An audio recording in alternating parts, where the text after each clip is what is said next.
بسم اللہ الرحمن الرحیم۔ السلام علیکم ورحمۃ اللہ وبرکاتہ۔ میں آصف الرحمان الوی آپ کی خدمت میں حاضر ہوں۔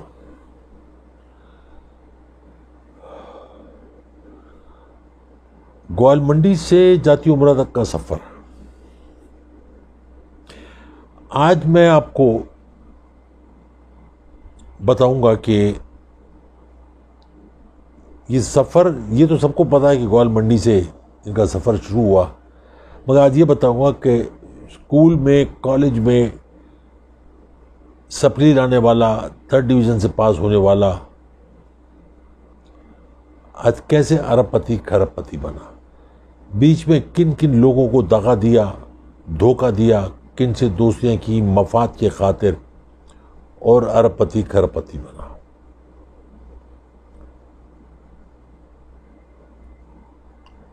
جو آدمی پولیس میں نہ بھرتی ہو سکے، کرکٹ میں نہ جا سکے، اداکار نہ بن سکے، وہ آج ارب پتی کھرب پتی کیسے بنا؟ کونسلر نہ بن سکے، وہ 3 دفعہ وزیر اعظم، اس سے پہلے وزیر اعلیٰ، فائنانس منسٹر اور ایکسائز منسٹر کیسے بنا؟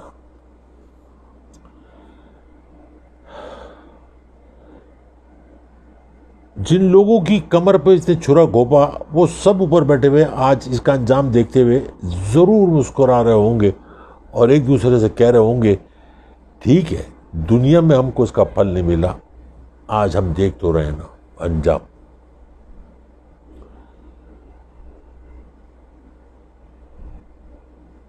اصغر خان، معتبر نام، تحریک استقلال کی بانی، ایئر فورس کا ایک بہت بڑا نام، PIA میں بھی انہوں نے اپنا حصہ ڈالا۔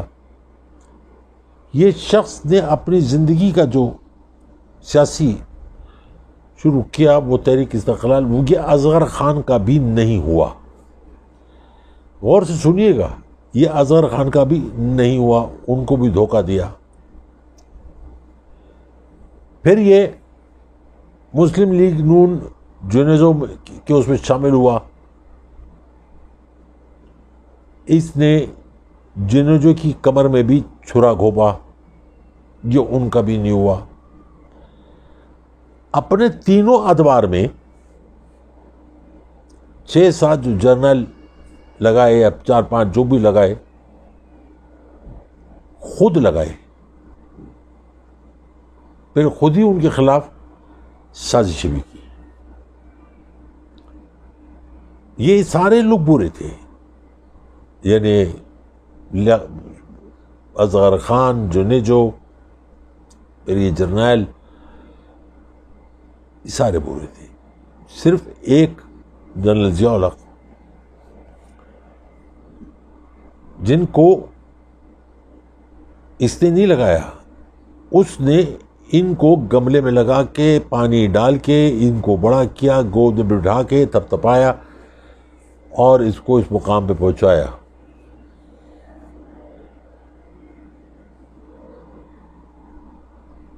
جس کو یہ اپنا روحانی باپ کہتا تھا، اس روحانی باپ کے بیٹے کے ساتھ، اعجاز الحق کے ساتھ بھی آپ دیکھ لیجیے کیا رویہ اپنایا۔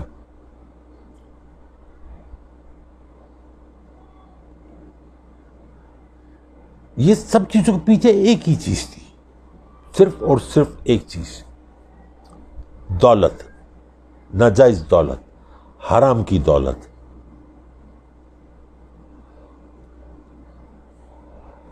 اور ملک کی وفاداری، ملک سے محبت، قوم سے محبت، لوگوں سے محبت، وہ کہیں پہ بھی آپ کو نظر نہیں آئے گا۔ مجھے نہیں معلوم نون لیگوں کو کیسے نظر آتا ہے، لیکن کسی کو جو نعرے لگاتے ہیں وہ اپنے گھر کا حال بھی دیکھ لیں، اپنی ٹوٹی چارپائی بھی دیکھ لیں، یہ کسی کا بھی نہیں ہوا۔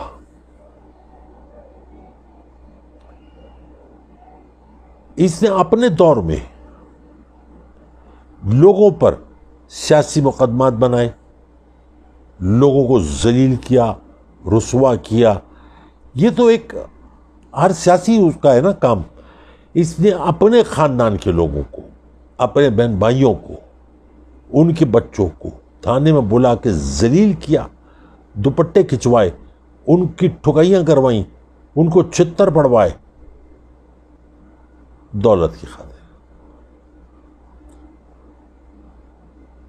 رام بھلا نہ بھیا، سب سے بڑا روپیہ۔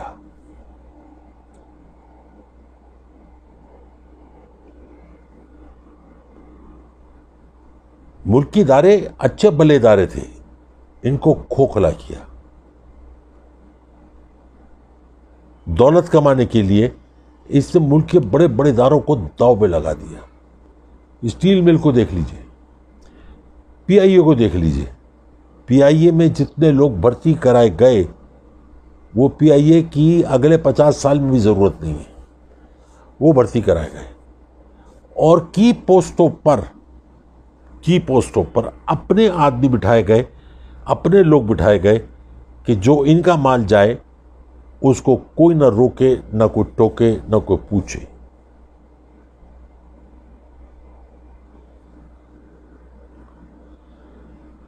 میں آج جو بات بتانے جا رہا ہوں ان میں سے آپ لوگوں میں سے بہت ساروں کو نہیں پتا ہوگی۔ آپ نے نام سنا ہوگا اتھر شون، پائلٹ تھا۔ آج اس کا بیٹا بہت بڑا بلڈر، بزنس مین ہے، جس پہ کراچی میں شون سرکل کے نام سے کلفٹن پہ ایک جگہ بھی منسوب ہے۔ اتھر شون کے خلاف انکوائری بھی شروع ہوئی، نارکوٹکس کی۔ پتہ چلا وہ سب میاں نواز شریف ان کے ساتھ مل کے۔ یہ دوسروں پہ الزام لگاتے ہیں ووٹ کو عزت دو، عوام کے بارے میں سوچو، مہنگائی کو دیکھو۔ انہوں نے دولت کمانے کے لیے کیا کیا؟ انہوں نے اپنا اقتدار عوام کے لیے نہیں بچایا، اپنے لیے بچایا۔ انہوں نے دولت کے لیے بے نظیر کے اوپر بھی الزامات لگائے، اس کی بےہودہ قسم کی تصویریں ہیلی کاپٹر سے پھینکوائیں۔ جلسوں میں آپ نے سنا ہوگا، کہتے تھے یہ ملک کے لیے سیکیورٹی رسک ہے، یہ پتہ نہیں کہاں سے اٹھ کے آ گئی ہے۔ آج اسی کی اولاد، اسی کا شور ان کی گود میں بیٹھے ہیں۔ خیر ان کو نہیں برا لگتا تو آپ کو مجھے کیوں لگے۔ انہوں نے بیچاری جمامہ کے اوپر ٹائلز چوری کرنے کا کیس بنایا، جس کا نہ سیاست سے لینا تھا نہ دینا تھا۔ ایک غیر ملکی خاتون جو ملک میں آئی، اسلام قبولا، یہ چہرہ انہوں نے اسلام کا اس کو دیا۔ مطلب آپ سوچ سکتے ہیں کہ یہ شخص کس حد تک گر سکتا ہے۔ ابھی تو بہت ساری باتیں ہیں۔ پی آئی اے کو کھوکھلا کرنے کے لیے انہوں نے خاقان عباسی، جو حادثاتی وزیر اعظم بھی رہ چکا ہے، جس کی امریکہ میں پتلون بھی اتاری گئی تھی ایئرپورٹ پہ، جس کو یہ کہتا ہے کہ یہ قانون کی پاسداری ہے۔ اپنے ملک میں قانون کی پاسداری جو ہے وہ ہماری پگڑی اچھالنا ہے۔ وہاں ننگے ہو جاؤ، وہ قانون کی پاسداری ہے۔ اگواڑا پچھاڑا سب دکھا دو، وہ قانون کی پاسداری ہے۔ اپنے ملک میں قانونی اداروں کو جواب دینا ان کی توہین ہے۔ 2 ٹکے کے لوگ، لیکن ان کی توہین ہے۔ ایئر بلو کو بنانے کے لیے پی آئی اے کا پٹھا بٹھا دیا۔ ایسے بہت سارے لوگ، اگر صحیح انکوائری ہو، بہت سارے لوگ آپ کو پی آئی اے کے ملیں گے جو پی آئی اے کو برباد کرنے میں ان کا ہاتھ تھا، ان کے لگائے ہوئے لوگ تھے۔ پی آئی اے کے جہازوں کو کھڑا کر دیا، ان کے پارٹس نکال کے ایئر بلو میں لگائے گئے۔ ایک زمانہ تھا جب میں پی آئی اے سمجھو ایئر مارشل نور خان کا دور تھا۔ پی آئی اے کی دنیا میں وہ عزت تھی کہ جب لندن سے یا کہیں اور کسی اور ملک سے، نیو یارک، امریکہ، کیلیفورنیا، ادھر کی فلائٹ جاتی تھی تو گورے جو تھے وہ پریفر کرتے تھے کہ ہم پی آئی اے سے ٹریول کریں گے۔ پھر آج کا ایک وقت آیا ان کا دور کا،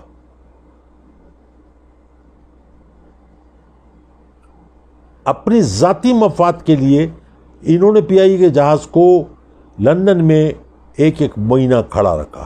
انہوں نے اپنے ذاتی مفاد کے لیے ملک کے خزانے کو برباد کرنے کے لیے، اس کو لوٹنے کے لیے، اپنے لیے، کیونکہ یہ جا رہے ہیں شہنشاہ صاحب تو جہاز کی اندر کی ساری کرسیاں نکال کے اندر وی آئی پی کرسیاں لگائی گئی اپنی فیملی کے لیے کہ جمبو میں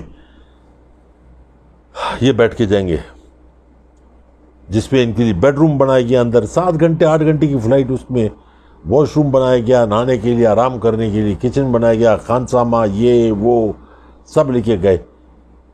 یہ آپ کے پیسوں میرے پیسوں سے کیا، انہوں نے اپنی ذات کے پیسوں سے نہیں کیا۔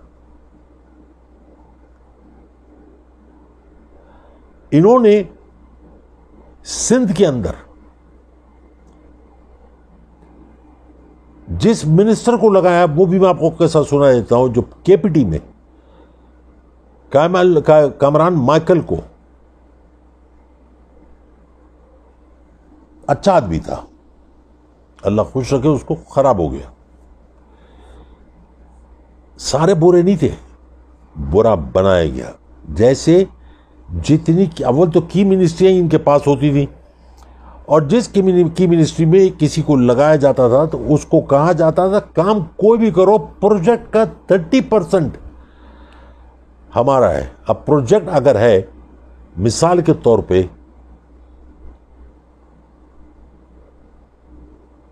10 کروڑ روپے کا، تو اس کا 30% 3 کروڑ روپے ہے۔ پروجیکٹ کی بات کر رہا ہوں میں، کام چاہے 50 لاکھ کا ہو۔ اسی طرح سے کے پی ٹی میں بھی 30%۔ میرے ایک دوست کا پیٹرول پمپ تھا جو پچھلے 35-40 سال سے وہاں پر چل رہا تھا، اس کی لیز رینیو ہونی تھی، اس کی فیس ہوتی ہے، آپ لیز رینیو کر دیں، بات ختم ہو گئی۔ جب تک کامران مائیکل صاحب وہاں رہے وہ لیز نہیں ہوئی، کیونکہ انہوں نے 3 کروڑ روپے دینے سے انکار کر دیا۔ پیٹرول پمپ 3 کروڑ روپے کا ہے نہیں، ان کو 3 کروڑ روپے دیجیے۔ اس نے کہا میرے ایک دوست کو ڈالا گیا جو ان کے بھی دوست تھے، انہوں نے کہا میری مجبوری ہے، میں یہ کام مفت میں کرنے کو تیار ہوں اس فیس کے اوپر، لیکن مجھے آگے اوپر دینا ہے، میں کیا کہوں؟ کیونکہ نواز شریف کا ایک طرح امتیاز تھا، مجھے منسٹر لگایا تو میرے اوپر، میرے نیچے، میرے دائیں بائیں اپنے آدمی بھی چھوڑ دیے، چاہے وہ کلرک کی صورت میں چھوڑے ہوں، پی این کی صورت میں چھوڑے ہوں، ڈرائیور کی صورت میں چھوڑے ہوں، ایک کی خبر ان کو پہنچتی تھی، اس لیے منسٹر بھی ڈرتے تھے، ان کے فائل ان کے پاس ہوتے تھے، آج بھی ڈرتے ہیں، چاہتے ہیں کہ نون لیگ سے جان چھوٹ جائے لیکن چھوڑ نہیں سکتے کیونکہ مافیا ہے۔ زمینوں کا مت مجھے زمینوں کا حساب کتاب،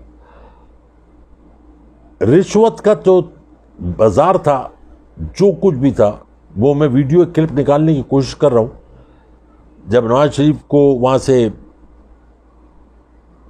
نکالا پاناما کے کیس میں اور یہ بائی روڈ آئے تو یہاں پہ بار کونسل میں کوئی تھا، تو انہوں نے وکیلوں کو بھی پلاٹس دیے،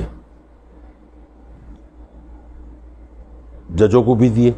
یہ آج بھی یہ کہتے ہیں کہ ججوں کا مفاد ہے وہ ہم سے جڑا ہے، عمران خان سے نہیں جڑا، یہ کہتے ہیں، میں نہیں کہہ رہا اپنے پاس سے، جیسے سندھ میں کہا جاتا ہے۔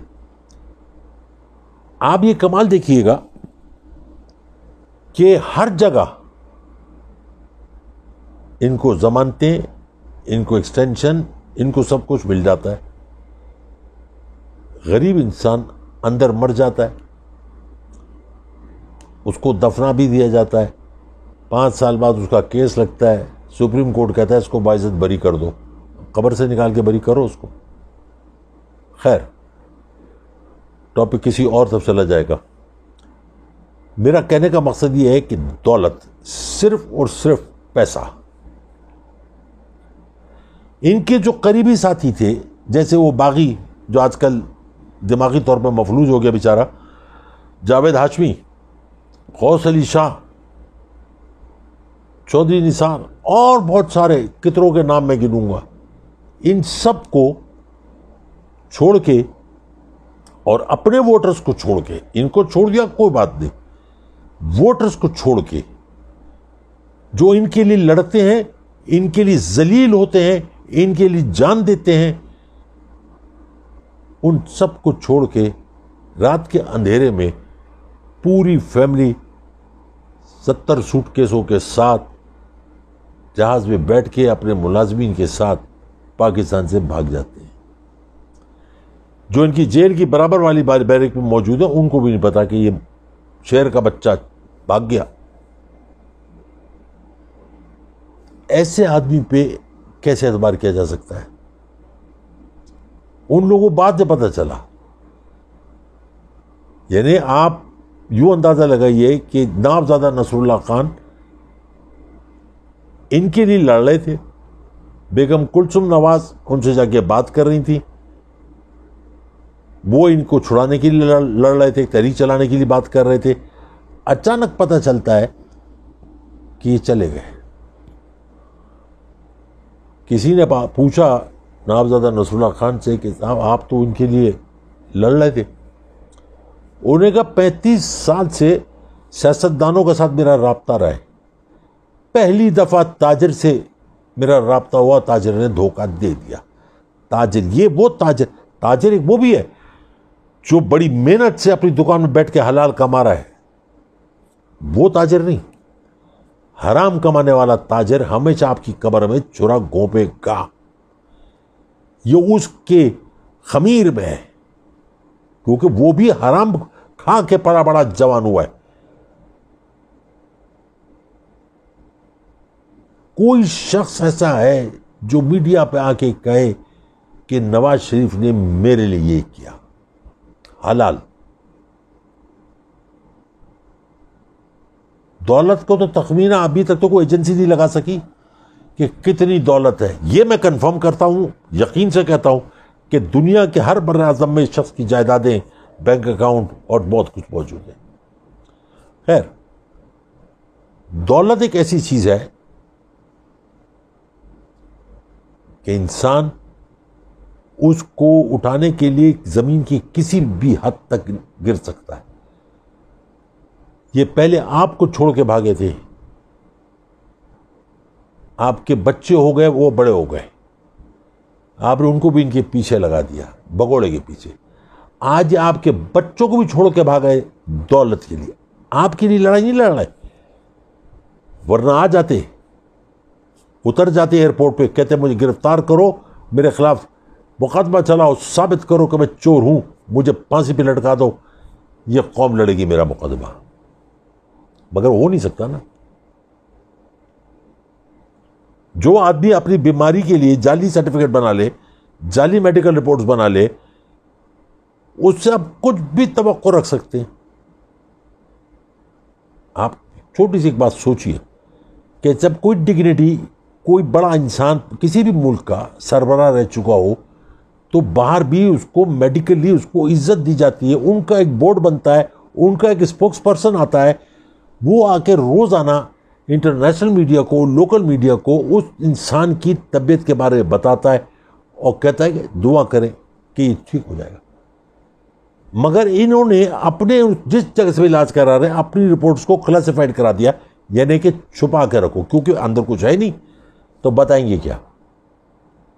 کہاں کہاں یہ خود بھی ذلیل ہوں گے، پاکستان کو بھی ذلیل کرا رہے ہیں اور آپ کو بھی. میں آپ کو آخری چھوٹی سی مثال دے دیتا ہوں. یہ دولت ہی ہے، اسی دولت کے لیے یہ اپنی بیٹی کو چھوڑ کے بھاگ گیا، تو آپ کی کیا اوقات ہے؟ آپ کس کھیت کی مولی ہے؟ آپ کی اوقات اس کے گندے کچے کے برابر بھی نہیں. اپنی بیٹی کو چھوڑ کے بھاگ جائے اور پھر کہتا ہے کہ ووٹ کو عزت دو، اور پھر آپ کو فوج کے خلاف اکساتا ہے، آپ کو عدلیہ کے خلاف اکساتا ہے، آپ کو بغاوت کرنے میں مجبور کرتا ہے. لندن میں بیٹھا ہوا ہے، دونوں لڈو پیڑے جیسے بیٹے اس کے لندن میں بیٹھے ہوئے، یہاں آپ کو چھوڑ دیا. بیٹی نے نکلنا نہیں جاتی عمرہ سے، 20-20 فٹ کی اونچی دیواروں کانکریٹ کی. آپ نے چھتر کھانے، آپ نے گولیاں کھانی، آپ نے ڈنڈے کھانے، آپ کے ماں باپ بن اولاد ہو جائیں، آپ کے بچے یتیم ہو جائیں، آپ کا شوہر مارا جائے، آپ بیوہ ہو جائے، اور ووٹ کو عزت دو. واہ میرے اللہ، میں دعا کرتا ہوں اللہ تعالیٰ سے کہ اللہ تعالیٰ، میں کبھی کسی کے لیے ہدایت کی دعا نہیں مانگتا اور مانگنی بھی نہیں چاہیے. جس چیز کے لیے قرآن میں اللہ تعالیٰ نے واضح طور پہ کہہ دیا میں ہدایت اس کو دیتا ہوں جو ہدایت مجھ سے خود مانگتا ہے، اس لیے میں ہدایت کے لیے دعا مانگ کے دعا کو ضائع نہیں کرنا چاہتا. میں صرف یہ دعا کر سکتا ہوں کہ ان کی آنکھیں کھلیں اچھے برے کی تمیز، بس اتنی سی بات ہے. باقی اگر ان کے نصیب میں یہی لکھا ہے تو بھگتائیں، کوئی روک تو نہیں سکتا. سب بڑے سمجھدار پڑھے لکھے لوگ ہیں، کوئی کسی کو نہیں روک سکتا. جیسے آنے والے وقتوں میں یہ جو صحافی ٹی وی پہ بیٹھ کے بھاشن دیتے ہیں اور ان کو صاحب سر محترم کر کے بات کرتے، کل ان کی اولاد بالکل ان جیسی ہوگی اور یہ کونے میں کمرے میں آخری کمرے میں کچرے کی طرح پڑے ہوئے ہوں گے. اس وقت شاید ان کو یہ ہو کاش، مگر کاش ہو جاتا ہے. آج کے لیے اتنا، سفر جاری رہے گا پھر انشاءاللہ. اب میں بچوں سے مخاطب ہوتا ہوں. میرے بچوں، اونچ نیچ آنا، اگر تم زندہ ہو تو اونچ نیچ آئے گی، درد بھی محسوس ہوگا، تکلیف بھی محسوس ہوگی، کیونکہ زندہ ہو. قبر میں چلا گیا انسان، نہ کوئی دکھ، نہ کوئی درد، نہ کوئی تکلیف، نہ کوئی فکر، نہ فاقہ. اس سارے سیناریوں میں آپ نے حوصلہ نہیں ہارنا. یہ دنیا بڑی ظالم ہے. اس ظالم دنیا میں رہ کے محبت بانٹنا، پیار بانٹنا، اخلاق بانٹنا، عزت دینا، احترام کرنا، یہ سب آپ نے کرنا ہے. کیونکہ یہ نسل، یہ جو خراب نسل ہو گئی ہے ہمارے زمانے کی، اس کو سدھارنا آپ کا کام ہے.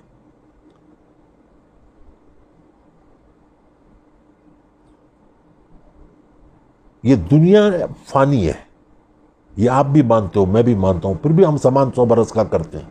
میری عمر میں لوگ بیٹھے ہوئے 100 سال کا سامان بندوبست کر رہے ہوتے ہیں. یہ بھی نہیں پتا ہوتا کہ چھینک آنی ہی نہیں آنی. پھر بھی حوصلہ کبھی نہیں ہارنا. اس فانی دنیا کے چکر میں، لوگوں کے چکر میں جو تم کو گمراہ کر رہے ہیں، ان کے چکر میں، دنیا کے چکر میں اپنی دنیا مت اجاڑنا. یہ تمہاری دنیا ہے، تم اس کے ولی وارث ہو. تم نے لے کے اس دنیا کو چلنا ہے. تم نے اگلی نسلوں کے لیے، جو آنے والی نسلیں ان کے لیے مثال بننا ہے. میں شرمندہ ہوں کہ ہماری عمر کے لوگ مثال نہیں بن سکے. مجھے ذلت کا احساس ہوتا ہے کہ ہم تم لوگوں کے لیے کچھ نہیں کر سکے. لیکن تم لوگ اس ذلت سے بچنا. تم لوگ وہ مثال بننا کہ ہمارے جانے کے بعد ہمارا نام تو ختم، تمہارا نام رہتی دنیا تک قائم رہے.